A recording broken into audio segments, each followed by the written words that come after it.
So what exactly is a KRA? So a KRA stands for Key Result Areas, and sometimes they're known as competencies in other areas or other places.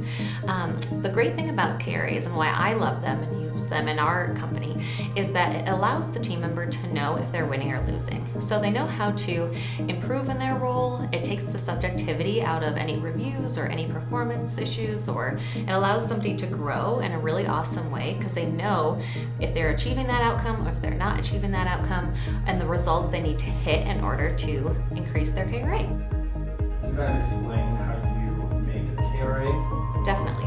So there are two different ways that you should really think about making a KRA. You should always think about it as if it's the role and take the person out of it. So if you're going to make a new KRA, ideally, it should be for a new position coming in. So when someone's hired, they are hired based off of that KRA.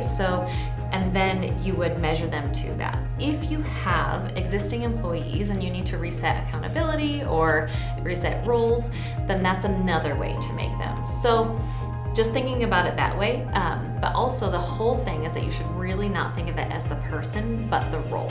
The first step to making them, though, would be to sit down either yourself or with that existing person and audit all of the tasks that need to be done for that role. The highest tasks that produce the highest probability of return, basically.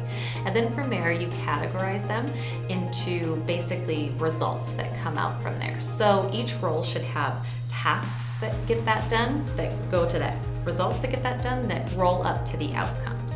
So you would do that for the 3 to 5 areas for each person's role.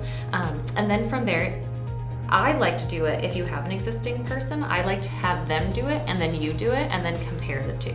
It's a little bit different if you're doing a whole new role and that person doesn't exist yet. You kind of have to do that on your own and do some research and see what actually that role's results would need. But that, in a nutshell, is how you would make those.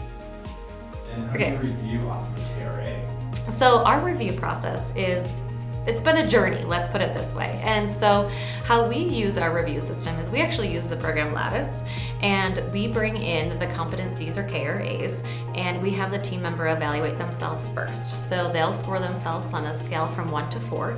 There is no middle option because either you're winning or you're losing in your role. You can't be average or just take the easy way out. We also evaluate on our core values. So we have people rate, again, 1 to 4 on how they contribute to each one of our particular core values. And that's kind of the soft skills of a role whereas the KRA is the hard skills. So you'd like to have an even balance between both of those for your employees. So because, people bring the whole person to work and you still have to, be respectful and all of the things that go with a full employee. We also are adding into our reviews how our employees are contributing to our strategic goals each year. So we have a big plan that we do each year, big goals that we like to achieve, and we really want to rate people on how they are taking the ambition or the initiative to join us in those.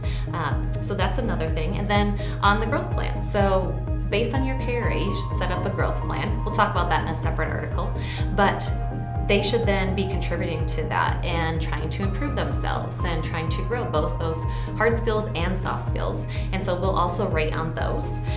We do them quarterly, and we only allow 15 minutes for a review. So it should be pretty straightforward. If there's any big discussions that need to happen in a review, that should be a separate conversation that should go into more of a performance coaching opportunity rather than a review session. A review is just it's just a review of the past quarter, of how it's gone, and it should be pretty straightforward. Nothing should surprise the manager or the employee. Well, I would suggest auditing the KRAs biannually with your team member. I would do it as a company level to see what the company actually needs in that particular role first, and then bring those to that particular employee and evaluate together to see how they're doing in their particular KRA and what the business needs, and then mesh those two together to move forward, because nothing will stay the same. We're in an industry particularly that changes rapidly, and most industries nowadays are that way. So I wouldn't set anything in stone and just really have some clear defined parameters with your team member of when you are going to reevaluate those with them so they can have clear expectations.